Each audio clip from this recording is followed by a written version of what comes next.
Thank you. So, yes, I'm a facilitator. What I'm really interested in is what are you going to do?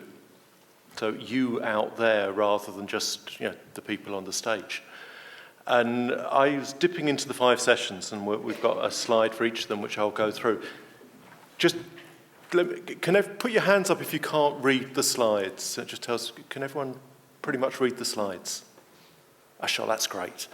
So yeah, I'm going to go through the 5 slides very quickly. But when I was popping into the sessions, what was interesting me was the different kinds of people who were on the stages and who were parts of the movement. And what I was discerning, I think, was 4 kind of jobs in creating the pathway, which was what the parallel sessions were called.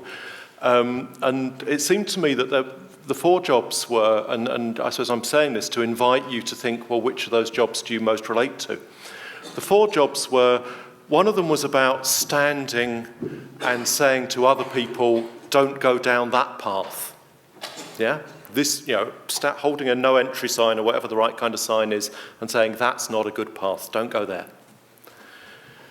There's another job which is a kind of technical expert job around the designers and the architects of possible paths. So there's a lot of uncertainty and a lot of complexity, but there are designers and architects. So we've got the people saying, don't go there, we've got designers and architects. Possibly with a more spiritual kind of intention, there are people who make the path by walking it. So in sorry, I'm going to get the sessions wrong, but in the FaithBased Action session, I witnessed Sister Mary Carmody, who I'd know well, is down there, who's somebody who's making the path by walking it. There's a bit of a plan, but actually there's just a kind of day-to-day integrity of doing it, which inspires others. So that there are people who make the path by walking it. And then the 4th activity identified was the kind of awareness, PR, communications, spreading the message, which is very definite types of psychology, types of skills which go in those places. But also, in my experience of facilitating, we very often don't value each other. So if we're a campaigner, we don't necessarily value the people who are just communicators. Or if we're an architect, we don't value the people who are actually out there in the eco-village daring to try to create what a community could be as a possible inspiration and messing loads of things up, but at least having a go. So anyway, so that's you possibly used up most of my time, but there we go.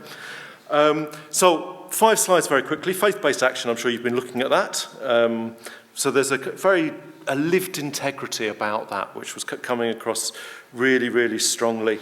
And there's a real opportunity in the moment.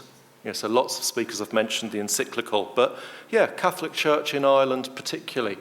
What are you going to do now?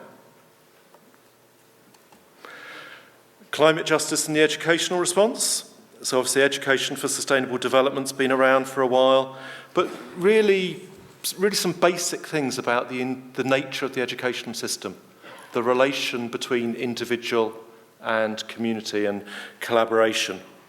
Politics. It's intensely political.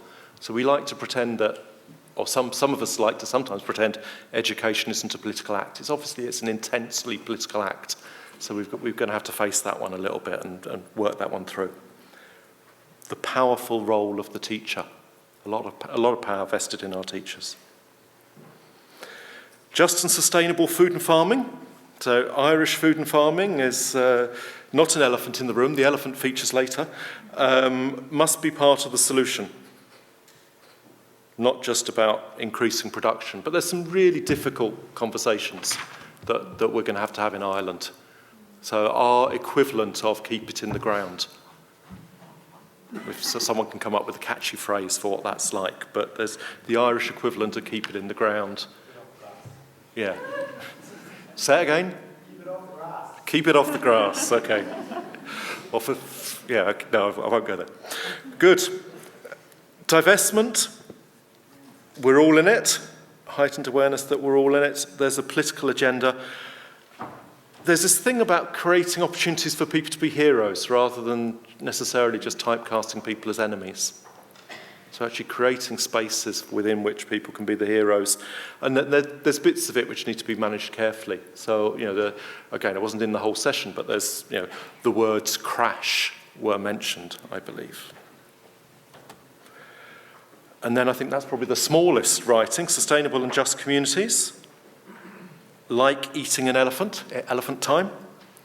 How do you eat an elephant? One bite at a time.